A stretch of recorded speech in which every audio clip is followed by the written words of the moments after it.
we'll start at Genesis 10. Oh, you're skipping 9:25. Oh yeah, we're skipping a lot of things. Why? Because I can't give you every verse. If we taught every verse, we would be here for Until he comes back. That's right. Well, you were the person that told us, right? To start here. Okay, let's do 9:25. Let me see what that is.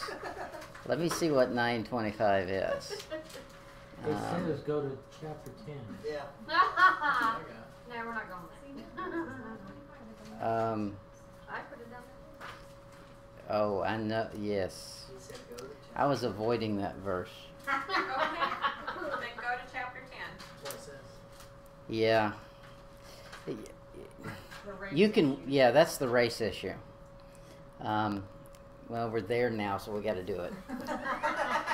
Genesis 9:25 to 27. This is Noah giving the curse after the act with his son Ham. Genesis 9:25. And he said, "Cursed be Canaan, a servant of servants shall he be to his brethren, unto his brethren." And he said, "Blessed be the Lord God of Shem, and Canaan shall be his servant. And God shall enlarge Japheth, and he shall dwell in the tents of Shem, and Canaan shall be his servant." So here God's making a servant of a whole race.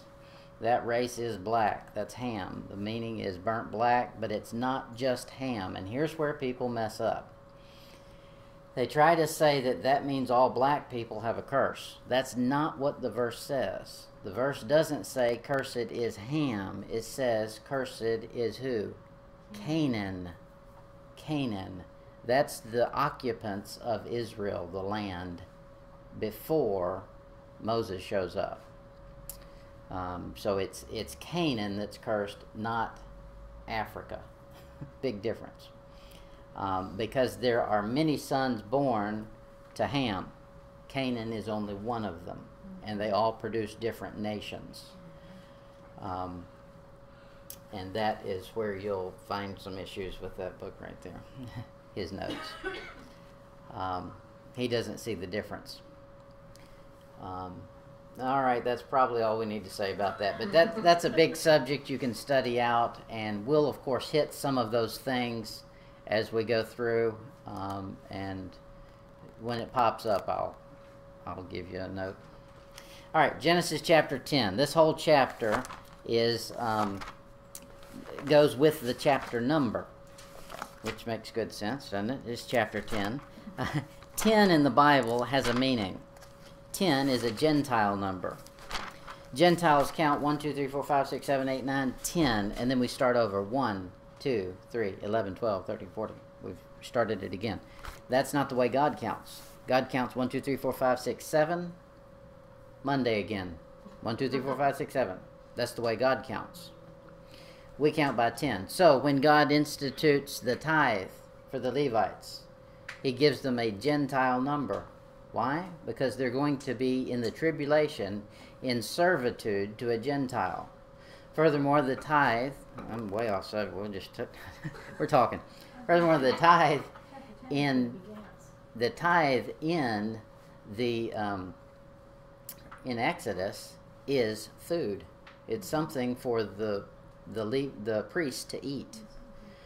So the Jews in the tribulation are going to be food for someone to eat.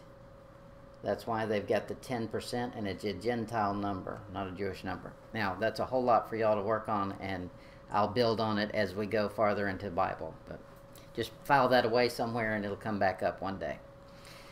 Okay, Genesis 10. The whole chapter is a Gentile number. So here we find the genealogies of the Gentiles.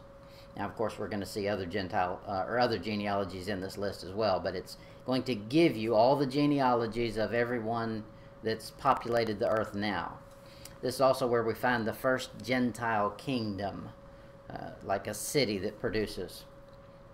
Genesis 10, verse 2. Now, some of this is going to seem tedious tonight, because this is, when you're reading a book, a novel or anything, at the beginning of the book, they begin to set up characters. And so you learn about the basics. You get all the rules that are going to put the rest of the story together. That's what we have in Genesis here. He's going to give you people, and then he's going to tell you who they are, what their descendants are. You'll need this because when you get to Isaiah, Jeremiah, and Ezekiel, you're going to find God refer to these people in this chapter who are long dead. So rather than give you a country name, he'll give you the forefather name, because countries change their names all the time, but your forefather doesn't. So you can know who he's talking about. Genesis 10 verse 2. The sons of Japheth, Gomer, Magog, Magdala, Javala, and Tubal, and Meshech, and Tyrus. Okay, who's Gomer? You'll find him in 1 Chronicles chapter 1. 1 Chronicles chapter 1 verse 5. The sons of Japheth, Gomer, Magog, Magdala, Juvala, Tubala, Tyrus. And now you see the spelling changes here? Instead of T... No, it didn't. That's the same. Okay. Sometimes the spelling will change in Chronicles. And that has to do with the timing that it's written and what influences they've had by being in a pagan country. Verse 6. And the sons of Gomer, Ashkenaz, Riphthalah, and Togarmah. These are all names that are going to pop back up, and God's going to say, hey, look, I'm going to have a war, and here's who I'm going to have a war with. And rather than tell you the country, he's telling you the name. So we know that it's a descendant of Japheth that we're talking about here when he lists anybody in this list. I'll give you an example. Ezekiel 38, verse 6.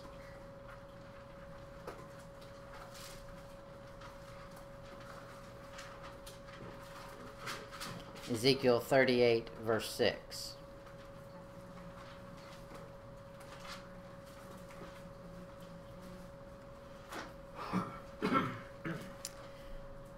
Gomer and all his bands, and the house of Togarmah, and the north quarters and all his bands, and many people with thee. Okay, so who's he talking about? He's talking about a Gentile, and he's not talking about a Jew, and he's not talking about a Hamite. He's talking about somebody from Japheth. So you're Caucasians. That's who he's referring to. The three sons of of Noah. Y'all have to keep me in check tonight. The three sons of Noah are all the races we have. That's all the descendants everybody come from. Ham is everyone that's black. Japheth is who? The Caucasians. Shem is who? The Orientals and the Jews. Okay, so that's the three, and we'll see as he further defines them. Is that Ham, Japheth, what? Shem, Ham, and Japheth. I think I did Ham, Japheth, and Shem. Yeah, like all the ones that are black and Jacob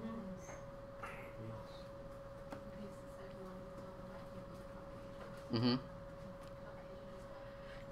Okay, Genesis 10:2, he gave us another name, Magog. Now you'll need this one because this is a famous one. Gog and Magog. This one God is going to do war with not only throughout history, but in the millennium. At the end of the millennium, he finishes up by having a war.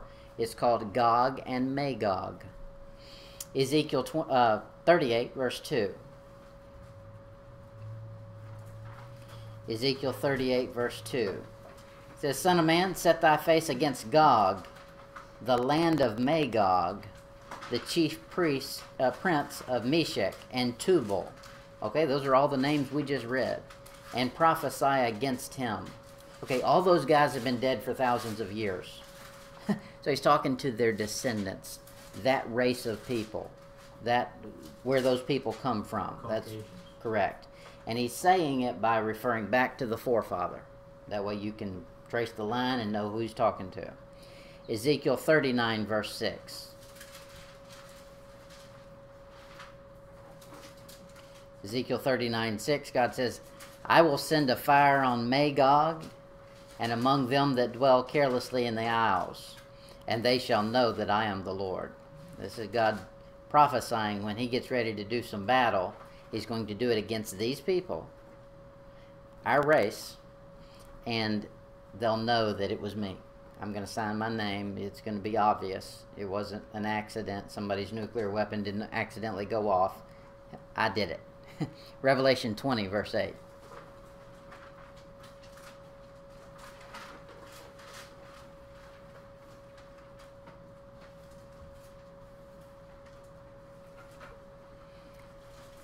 Here's our Gog and Magog showing up in Revelation. And God saying, I'm doing battle with them. Well, how are they born in Genesis chapter 2? And then we're finding God doing battle with them in Revelation chapter 20. It's not the individual, it's the descendants. But this way you know where they came from. Revelation 20, verse 8. And shall go out to deceive the nations which are in the four quarters of the earth, Gog and Magog, to gather them together to battle, to the number which is the sand of the sea. Okay.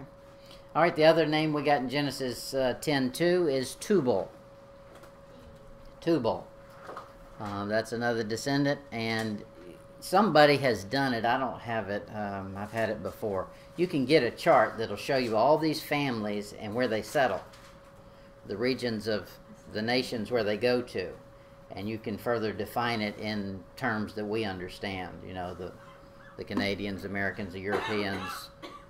Just because you say Caucasian, that could be subdivided by many groups. So Tubal is in Isaiah 66:19.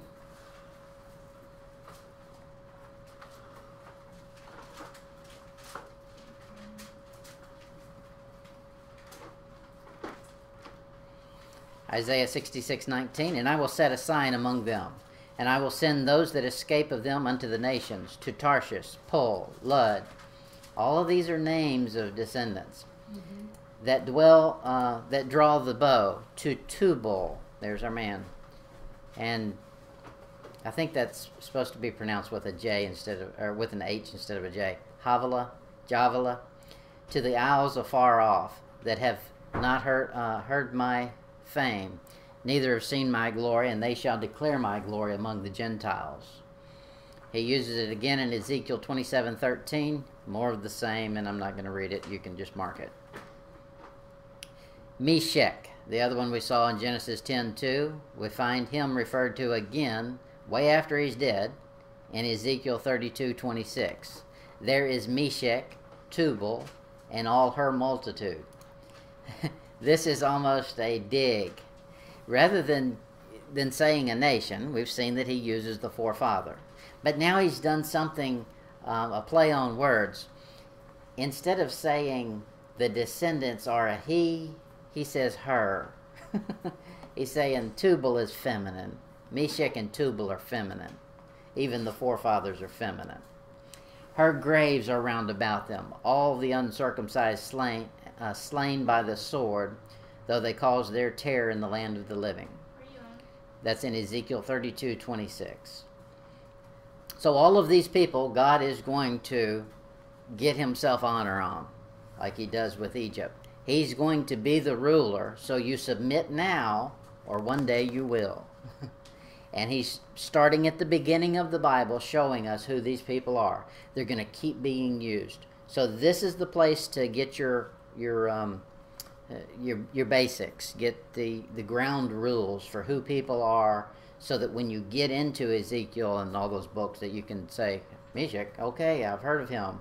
Let's go back and find out what that, that's a son of Japheth. The white boy. Right, right. That way you know, you can kind of figure out, okay, this must be somebody that's European, or somebody from, this continent over here, or this is Oriental, so that you can figure that out.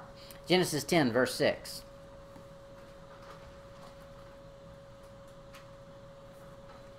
Genesis 10, verse 6. And the sons of Ham, Cush, Mizrah, Put, and Canaan. Okay, so at the time that we had the incident with Noah, Canaan had to have been old enough to curse. Canaan is the fourth son of Ham. Noah did not curse Cush, Mizrah, or Put. It was Canaan that was cursed. Cursed is Canaan. A servant of servants shall he be. So there's something that was not right with Canaan.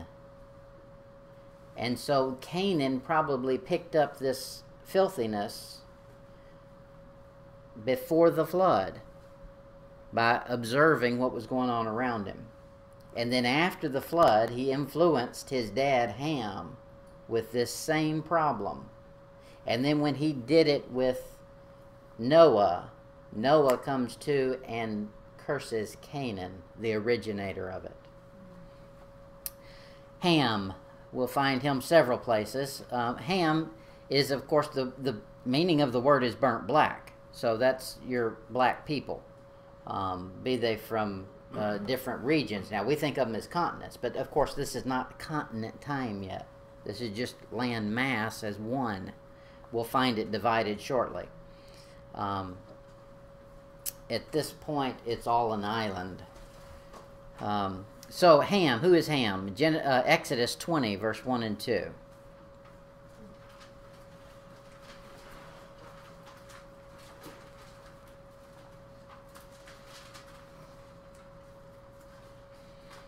Exodus 20, verse 1 and 2. God considers the Egyptians descendants of Ham. We don't think of an Egyptian as black. God does. Exodus 20, 1 and 2. And God spake all these words, saying, I am the Lord thy God, which have brought thee out of the land of Egypt, out of the house of bondage, as in bondage, a servant. Psalms 105, verse 23.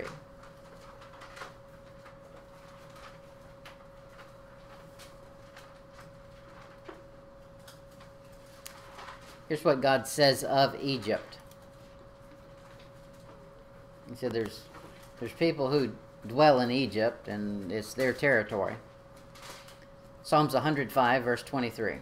Israel also came into Egypt, and Jacob sojourned in the land of Ham. Okay, he didn't go to Africa. He's saying Egypt is the land of Ham.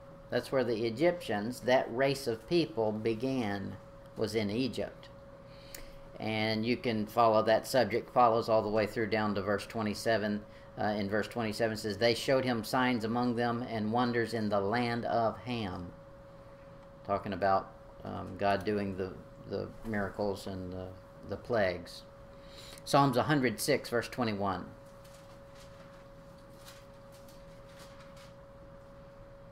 Psalms 106, verse 21. They forgot God, their Savior, which had done great things in Egypt. Just to remind you where that is, he says, wondrous works in the land of Ham, and terrible things by the Red Sea. Okay, that's Ham. Now Cush. Cush would be Ethiopia and the Sudan down in there. You find that in Isaiah 11:11.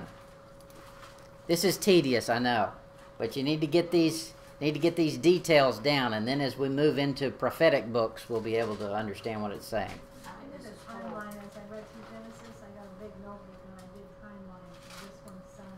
Mm-hmm. I got crazy with it, but I got this one. Yeah, it does get crazy. That's when I figured out they're marrying their second and third cousins. Yeah. You know, and I'm like, oh, good gracious. Mm-hmm. I did one before the flood, and then I started one after the flood. Well, what you see is there's as much time. I'll send you a link to a video on a timeline. Okay. There's a guy that does a really good job on it. There's as much time from Genesis chapter 1 to Genesis chapter 9 as there is from all the rest of the Old Testament. What? He lays it out real good. We don't have time to go into it, but That's good. You okay. So Isaiah 11:11. 11 has a meaning in the Bible as well. It means information. And it shall come to pass in that day that the Lord shall set his hand against the second time to recover the remnant of his people, which shall be left from Assyria, from Egypt, from Pathros, from Cush, from Elam, from Shinar, from Hamath, and from the isles of the sea. That's Cush. That's Ethiopia, Sudan, all that area in there. Mizraim, that'd be Egypt, more Egyptian. Canaan, that's the people who dwelled in the territory that God has given to the Israelites, and they've got to go kick them out. You find that in Exodus 23:23. 23:23.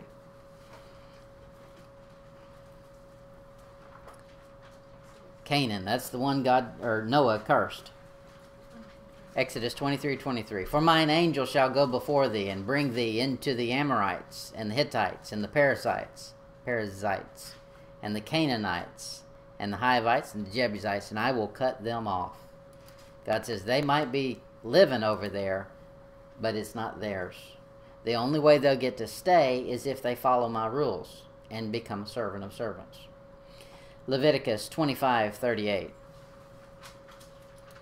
Remind me to say something about servants when we get through with this section.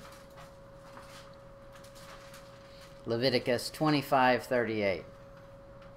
I am the Lord your God, which brought you forth out of the land of Egypt, to give you the land of Canaan, and to be your God. So the Canaanites lose their property. Well, they were cursed from the beginning, so it goes to exactly what it should be. In Deuteronomy 20:17. Deuteronomy 20:17.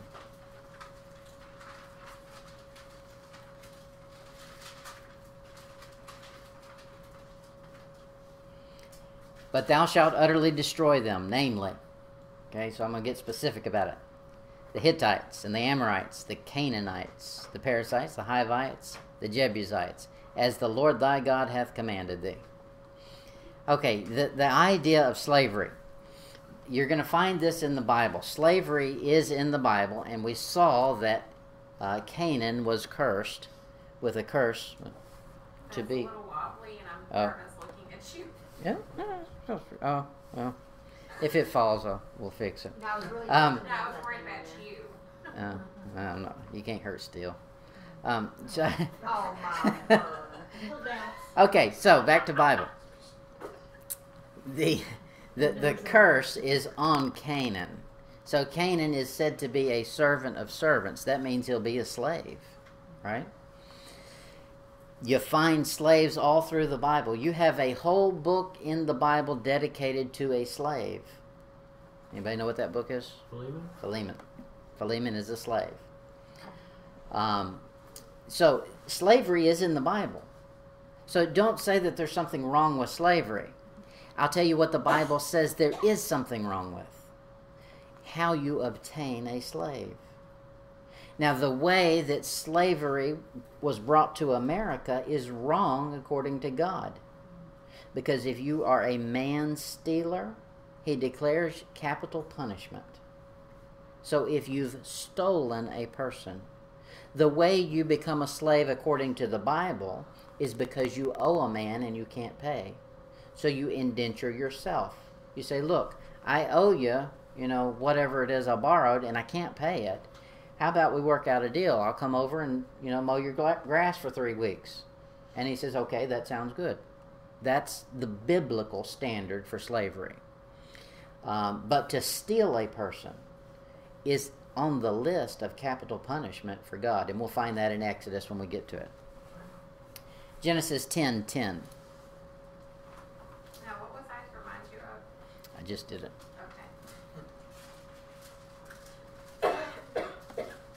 Genesis 10:10. We suddenly get this character, and we could spend months talking about this guy Nimrod, but I'll try to be quick with it. It says, "In the beginning of his kingdom was from Babel." That ain't good to begin with. And how do you say that? Erech, and Akkad, and Calneth, in the land of Shinar. Okay, so this is Babylonian or southern Mesopotamia. It extends to the Persian Gulf, and this is where the Tower of Babel is built, and the city of Babylon. The name occurs in Jewish history. You find it in several places. I'll give you some references. Isaiah 11:11, we were there earlier. Zechariah 5:11. Shinar is one of the places that they began to use bricks to build cities. I'm weeding through some of this info. It doesn't matter. Is that, no, would they have used the bricks when they started the tower, right? Yes. This is where the Chaldeans come from. Okay, Shinar. Shinar, where is Shinar? In Genesis 11, verse 2, and it came to pass, as they journeyed from the east, that they found a plain in the land of Shinar, and they dwelt there. So this is this area that we're talking about, Mesopotamia, Babylon. This is Shinar. And Shinar will pop up in your Bible several times, and so you can just put a mental map in your mind and figure out where that is. And Daniel chapter 1, verse 2. Daniel 1, verse 2. And the Lord gave Jehoiakim, king of Judah, into his hands, with part of the vessels of the house of God, which he carried into the land of Shinar, that's Babylon, to the house of his God, and brought the vessels into the treasury house of his God. Okay, so we understand Daniel, the book of Daniel, is the tribes being carried captive into Babylon, and it's called here Shinar. So now we know the territory. Zechariah 5:11 says, and he said unto me, to build a house in the land of Shinar. Okay, there's our Babylon. Babylon's going to play an important role in Revelation, and so we find all the way back at the beginning of the Bible, we get the details for it. So when you get to Revelation, it talks about Babylon, we should be able to click, okay, that must be Shinar he's talking about, which is Babylon, which is Tower of Babel, which is all the bad stuff. Genesis 10:11. Genesis 10:11. And out of that land went forth Asher to build Nineveh, and the city Rehoboth, and Calath, and Rezin between Nineveh and Calath. The same is a great city. Asher is the son of Shem. Okay, so what is Shem? How would we? Jew or Asian? Correct. Oriental. Or Jew. So Genesis 10:22, he's Asher, showing that he was showing that when the Hamites came in, the Shemites moved to the outer subdivisions. So you have Nimrod comes in, decides to build a city. He's going to build Nineveh, Rezin, Calneth, all these big cities. He's a city builder. He loves the big city. And we'll find in the next chapter that he decides to build a religious monument. But here what he's done is he's come in, built cities. Well, Shem has decided, hey, I'm not really into city life. So they start moving out. Rehoboth and Calneth and Rezin between Nineveh and Calah, the same as a great city. That phrase, the same as a great city, can either mean Nineveh or Rezin is a great city, or it could mean that that it's just saying Nineveh, that it's saying that, let me read my verse again. Yeah, it's probably saying that Nineveh is a great city, and Rezin and Calneth are sub-cities, or suburbs of that city. Like we have Pensacola, and we have Warrington and Cantonment. Well, you could say Pensacola when you meant Cantonment. You could say Pensacola when you meant Warrington. And it's probably the same things going on here. Jonah chapter 3, verse 3.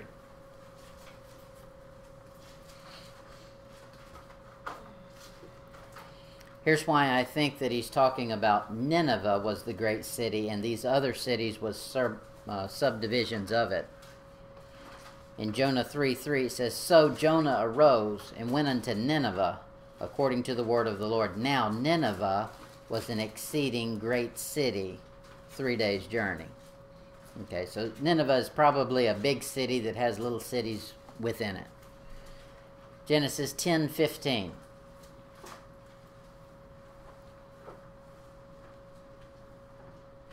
And Canaan begat Sidon, his firstborn, and Heth. Okay, so now Canaan has kids. Canaan is the one who's cursed. He's in the territory that Israel has been given by God, and the Israelites are going to have to kick him out. Sidon, you find him in 1 Kings 16:31. 1 Kings 16:31.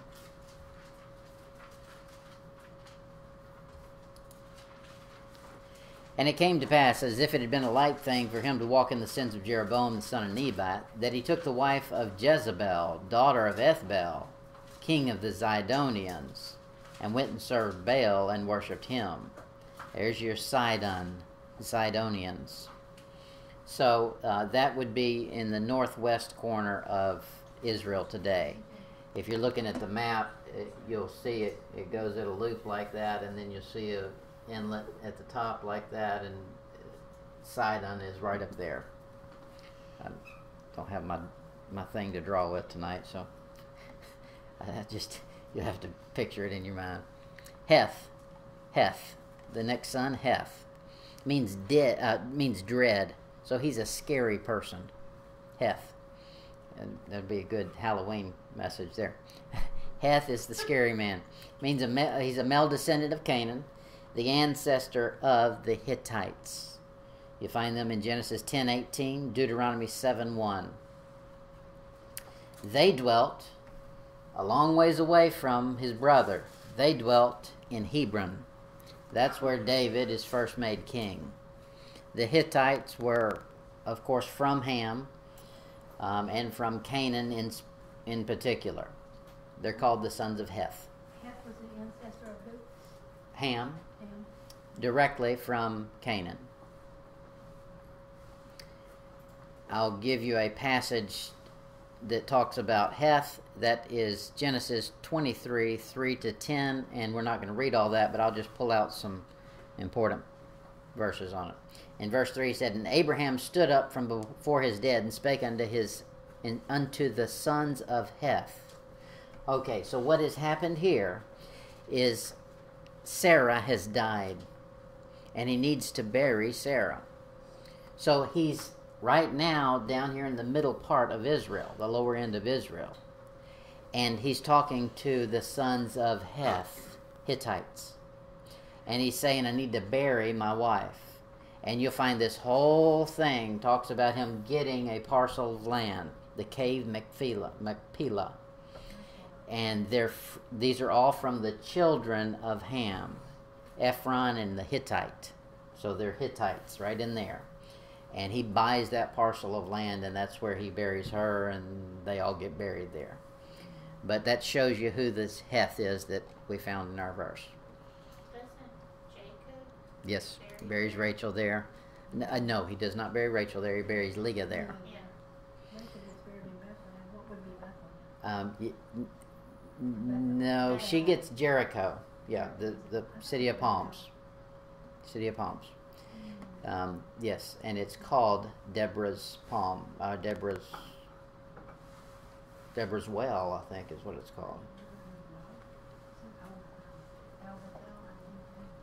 No, that's not where she gets buried. Yeah, she's not in Bethel. She's in. You find it in. We're wasting time, but we'll find it. You find it in Joshua 5. No, Judges 5. Judges 5. Judges.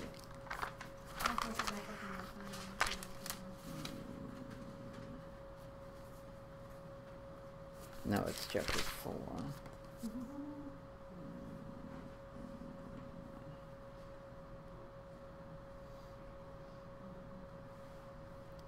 the palm tree of Deborah. It's in Ramah between Bethel and Ephraim. And Bethel is the one that I. You find the passage for that is Judges 4, verse 5, verse 4 and 5. But it says between Bethel and Ramah and Bethel. Bethel is the one I picked up on. I'll go back and look at. Yeah, Bethel is different than Bethlehem. Bethel is about 50 miles east of Bethlehem. No. Bethlehem is 50 miles west of Bethel. I had to get a map out. All right, we wasted enough time on that. Genesis 10, verse 19. Yeah, I should have thought and brought my board out to draw all these things on a map tonight. We needed it. Genesis 10:19. You don't have to know where all these cities are, but it helps. It helps to create a mental picture. Now, I never did. It's probably just been in the past 10, 15 years I've started to plot things on a map to figure out. It took me that long to say, hey, I don't know what these things are talking about. So you can still get information and glean the facts without knowing the exact location. But it just helps you, when you know the location, you can think, ooh, that's a long ways away, or oh, that's real near something else. It just helps draw a picture of it in your mind. Genesis 10:19. And the border of the Canaanites was from Sidon, as thou comest to Gerar, and Gaza, as thou goest unto Sodom. Why would we go there? And Gomorrah, and Admah, and Zeboiah, even unto Laish. The first mention of Sodom is connected with the Canaanites from Ham. Those are the people that were cursed. So, everything they touch is cursed. Not because they touch it and it becomes cursed, because they are cursed. Now, every man comes to God individually. While a Canaanite, the race is cursed, the individual can choose to be in Christ Jesus. Just like every human being that's born is cursed. You're under sin. You're sold to Satan in bondage. But it's your choice. Do you want to stay there? You want to get out? Be put in Christ Jesus and there's no curse. In Romans 8:1 he says, now there's therefore now no condemnation to them that are in Christ Jesus. So the exception to your race, to your situation, to your curse is Christ Jesus. The same with Canaan. Even though the race of it has been decreed to have a curse on it, they can get out from under that curse, serve God. So Sodom and Gomorrah, that comes up with, of course, the line of Canaan. Genesis 10, verse 23.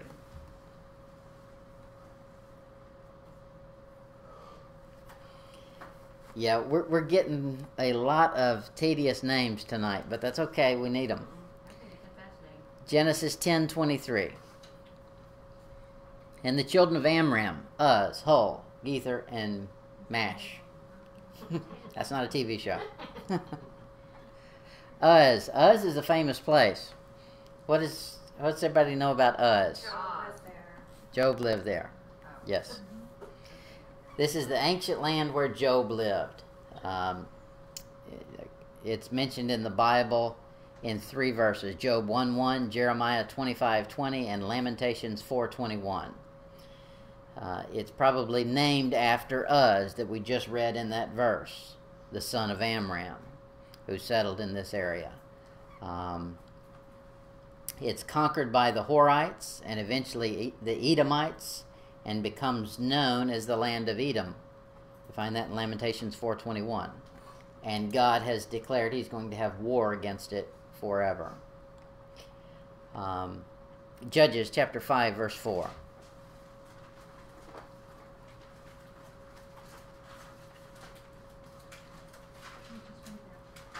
Judges 5:4. Yeah, that's right. We just were. Well, we were chapter 4. Did I tell you chapter 5? Because it's chapter 4, verse 4 and 5 that we were talking about. Judges 5, verse 4. Yeah, it was 4:5. Mhm. 5:4. Judges 5:4. This is Deborah's prophecy. The Lord, he says, Lord, When thou wentest out of Seir, when thou marchest out of the field of Edom, that'll be this Uz he's talked about. The earth trembled and the heavens dropped. The clouds also dropped water. Okay, so God's going to have war against Edom. That's the land where Esau ends up settling. But it was originally Uz, the descendants of Amram. So, yes, Amram. Amram? Mine just says Aram. Aram. You're right. Job chapter 1 verse 1.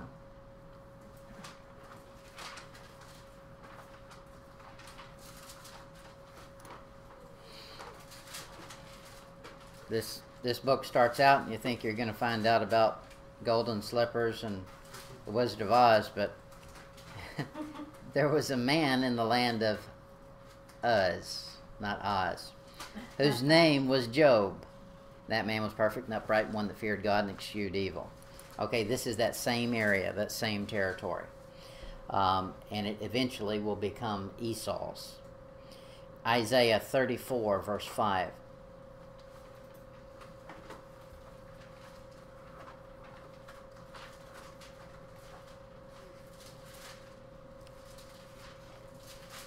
Isaiah 34, verse 5 to 6.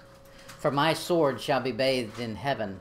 Behold, it shall come down upon Idumea, that's us, and upon the people of my curse, to judgment. The sword of the Lord is filled with blood. It is made fat with fatness, and with the blood of rams and goats, and with the fat of kidneys and of rams. For the Lord hath a sacrifice in Bozrah, and great slaughter in the land of Idumea. That's the land we're talking about. Here's some more verses for you. You can just take them down. Jeremiah 25:20, Lamentations 4:21, Ezekiel 35:15. That's Idumea. If you're looking at it, it's probably the territory where the temptation happens in Matthew 4. Genesis 10, verse 25. Are you saying Idumea is the same as Uz? Originally, correct. Okay, so it's Uz, Idumea, Edom. Basically in time. Right. Mm-hmm. I have told later that became Rome. Is that correct? No, Rome is in Italy. It's on another continent. However, it was all run by Rome. Okay. It was a territory. Mm-hmm. It was a Roman territory. They had Herod ran the show. Then after Herod, his sons took over.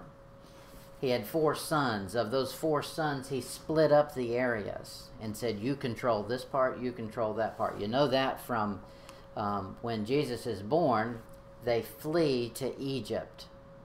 Then they're going to come back to Bethlehem. That's South Israel. Well, rather than do that, they find out that Herod is in charge. And they say, oh, we don't like him. So they went where? They went to Samaria, northern Israel, in order to get a better ruler to live under. Because that's the brother, one of the brothers. When he died, he broke it up into 4 regions that his sons would rule. You find Herod the Tetrarch, Tech, meaning 4, the 4th. Genesis 10, verse 25. Genesis 10:25. And unto Eber were born 2 sons. The name of one was Peleg, for in his days the earth was divided. In his days was the earth divided, and his brother's name was Joktan. Okay, so this is the passage on the continental drift. Prior to this, all land mass is an island. It's all one spot. The sea is all around it. This land mass begins to be divided into what we know now as continents. But it didn't begin that way. Here's where it began. In Peleg's day. You know this is right for several reasons, and people have difference of opinions on this subject. That's fine. If they want to be wrong, they can. I don't have a problem with that. This helps explain how you get the animals in different areas of the world. That explains why we don't have, the African animals over here. because that part of the land mass hasn't moved them. And it shows how that the human race is in different areas of the world is from the continents moving. It started out as one, some guys living on this side of it, and it moves. Okay, now we've got an American Indian over here. Well, he probably didn't start out as an American Indian. He started out as whatever descendant. But when that land moved, prior to that, nobody was taking a ship from Europe over here. They were just there. This is how they got there. Genesis 1 verse 9.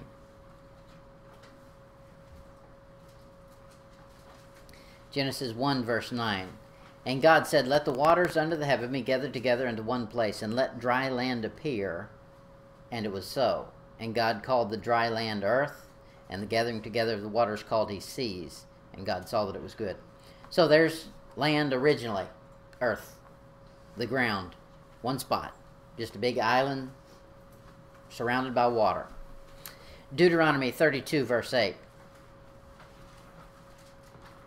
Deuteronomy 32 verse 8.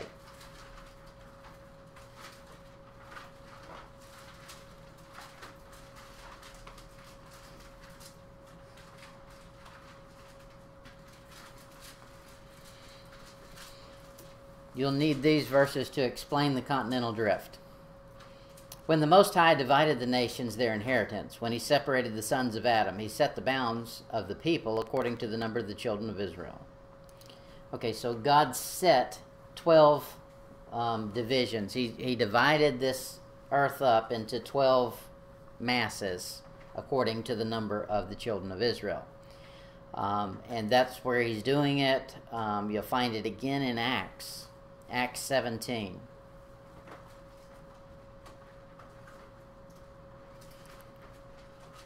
Nothing like an ocean being a boundary line for you. That'll do it.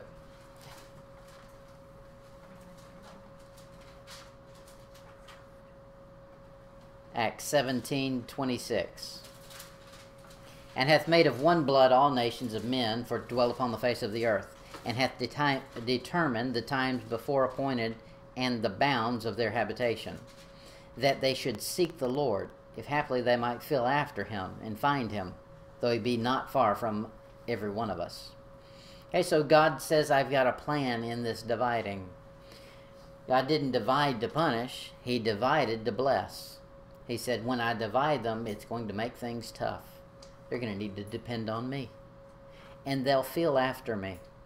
And they'll be happy when they find me. So, God caused trouble, a division, but he said that's for your benefit, not for your hurt. Now, at first it's going to feel like it's hurting, because you're going to say, hey, I'm split up from everything I knew.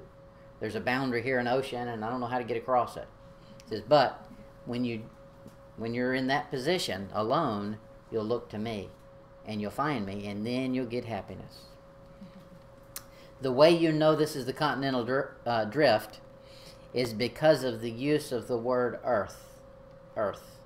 In our verse, he said in Genesis 10:25, and unto Eber were born two sons. The name of the one was Peleg.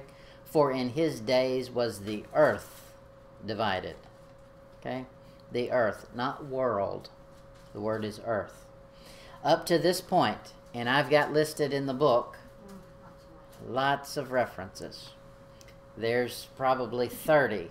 Every time the word earth is used, from Genesis chapter 1:24 to Genesis 10 verse 8, the word always means the ground you walk on, not people. Because the argument against this is that when he says the earth was divided, what he really means is the people were divided, and it's a reference to what happens in the next chapter. In chapter 11, he divides them by language. But that's not what he's talking about, or he would have said the world. He didn't say world, he said earth. Earth has always been defined up to this point as the ground you walk on. And you're more than welcome to look up all of those references and verify what I said. There's a bunch of them. Genesis 11. Now we find trouble. Genesis 11. Genesis 11, verse 3. This is the Tower of Babel.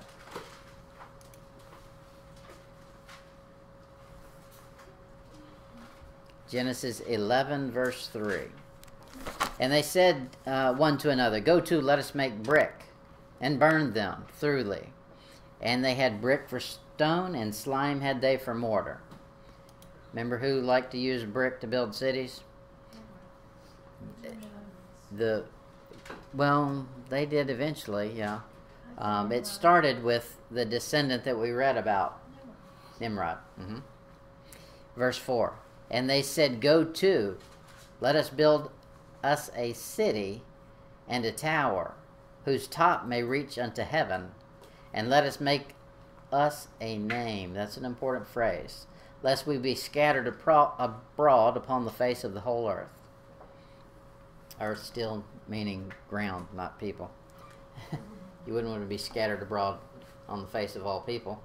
I mean, you got blew up. Okay, so we see a lot being said about the us and we, the unity of man. But nothing is being said about God. What's God's plan for this? Who has an idea of how we can... they're wanting to find God, reach into heaven, and make us a name. Almost like you find in Isaiah 14. Lucifer says, I'm going to ascend above, set my throne above the stars of heaven. So it's all, the focus is not on God. The focus is God will be below us. We will have the name. Genesis 11, verse 4. And they said, Go to, let us build a city and a tower whose top may reach unto heaven, and let us make us a name. Let us make us a name. A lot of us in that. Lest we be scattered abroad upon the face of the whole earth. So God does exactly what they're scared of. Don't tell God what'll scare you. Don't tempt him. They did, and they got it. Okay, this make us a name. Deuteronomy 25, verse 7. Deuteronomy 25, verse 7. For some reason, man always has in his mind that the world needs to know about me. I'm special. And, you know, I'm going to leave my mark on this world. They're going to know I was here. I doubt it. Genesis 25, 7. You said Deuteronomy. Deuteronomy 25, 7. And if the man like not to take his brother's wife, then let his brother's wife go up to the gate unto the elders and say, My husband's brother refuseth to raise up unto his brother a name in Israel. Okay, so they're passing a name. That is, so the descendants don't get lost. And that's, man always has this craving to have an identity. And God says in Psalms, I didn't put the passage down here, that the name of man shall rot. So it's just in us, it's innate in us to say our name is going to perpetuate. The first thing we saw Cain do was go and build a city to his own name. To the name of his son. That's the first thing man does, is I want to build a monument and put my name on it, so everybody will look at it and think of me. That's what Solomon does. No, not Solomon. Absalom. That's what Absalom does. He didn't have sons. So what did he do? He had a rock. He built him a big rock. Said, that's my rock. The original pet That's rock. right. The original pet rock. And that's how he was known. He thought that'll be a memorial to me. Everybody will think of me when they see that. You know, I'm some mighty person. But that's the name. That's how they started right here in chapter 11, is they're wanting something to identify them special. In Psalms 49, verse 11.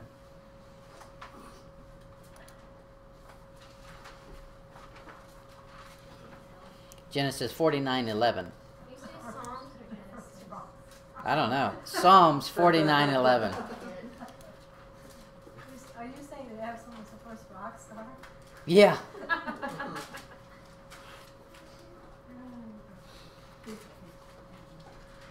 Psalms 49:11. It says, their inward thought, this is humanity, their inward thought is that their houses shall continue forever.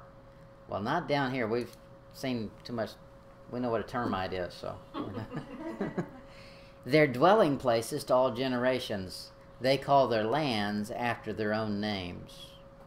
That's because man wants to be memorialized. He wants to be special, set apart. We don't like to be just ordinary and normal. We want to be special. Some people are more special than others. Proverbs 10, verse 7. Oh, I did put this verse in here. Proverbs 10, verse 7. Proverbs 10:7 says, the memory of the just is blessed. Okay, when you remember someone that is righteous, someone that was good, that's a good memory. Most people have a good memory of Ronald Reagan. Even the liberals think they have a good memory of Ronald Reagan. Now, they're not remembering very well. Even the conservatives shouldn't have a real good memory of Ronald Reagan.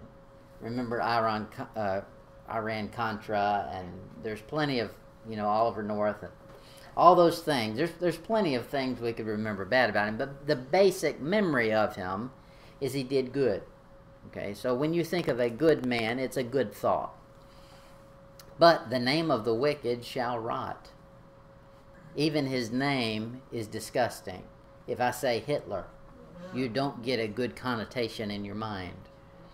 That's man trying to make his own name.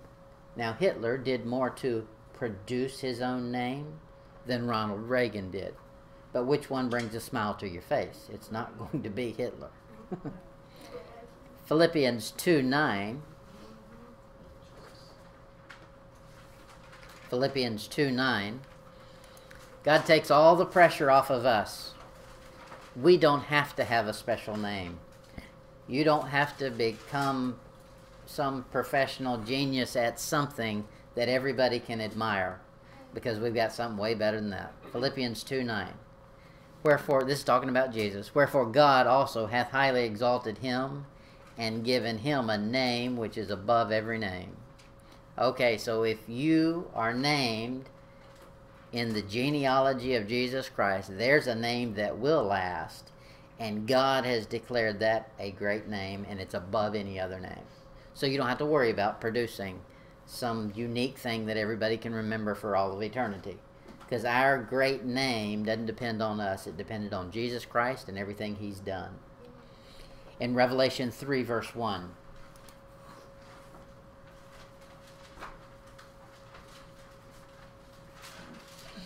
here's what happens when man sets out to make himself a name. It's just natural, because once you do that, the focus turns to self. It becomes selfish. Revelation 3:1. And unto the angel of the church of Sardis write, these things saith he that hath the seven spirits of God, and the seven stars. I know thy works, that thou hast a name, that thou livest, and art dead. Once you turn everything into selfishness, you die. Your worth is nothing, because it's all about me, me, my. And so as far as the rest of the world's concerned, you're dead. You've not benefited them. As far as God's concerned, you're not listening to him. You're dead. Now, he's talking to a church here, not to a heathen, to a church. So we got to be careful. Genesis 11, verse 5. Y'all have not done good tonight. We're only on page 9 of 15. Genesis 11:5. Should we stay after school? No, we'll cut it off here in a second. Genesis 11:5. And the Lord came down to see the city and the tower, which the children of men builded. Okay, so God sees them down there like little ants scurrying around putting this building together. And he says, well, I got to go down and take a look at this. They're wasting a lot of time and energy on this. That's all they can think about and talk about. And they've decided that they're going to be more important than me. I'm going to go down and see what they think this big deal is all about. This brings up an issue that we've covered before and everybody has mastered, I know. Yeah, you have. This covers a question that people have from time to time, and most of the time they have the wrong answer to it. But does God know everything? You can prove it from this passage. He went down to see it. I don't see it, yeah. Right. Because he didn't know what they had built yet. And the angel He was chose to not know. Now, he could have known, but he had chosen not to know. God limits his own self. Now, here's a bunch of passages on this subject. For time's sake, I'll just give you the references. This will prove the point. Genesis 11:5-6, Genesis 18:21, Genesis 22:12, 1 Samuel 23:10-14, Jeremiah 17:10, Romans 8:13-14, and that's a good handful for you. Those all show you that there's an if clause. If this, then that. Or, I'm not sure, I'm going to go see. If you do this, then this will happen. Otherwise, God would have just declared this will happen. But if there's an if clause, that means it's up to something. God gave you a free will. By virtue of you having a free will, he's not predetermined your outcome. Now, what God does know, that doesn't limit his ability. It doesn't limit his power. His power is much greater. That means he knows the action that will result from any decision you make. So he's not limited your decisions, but he knows the outcome of every decision. Like a master chess player can sit down. If I move one piece, in his mind, he knows every move that goes with that move I just made. I'm not good at chess, but I can play checkers all right. Chess is too much of a thinking game. All right, we probably better stop it there. We'll pick it up next week in Genesis 12:3. Unless Jan decides we need to start somewhere else. Genesis 12:3. It wasn't just me, you saw what was saying. I know. I'm up here mumbling about it now. I figured he came down to see because the angels were spreading rumors that they were doing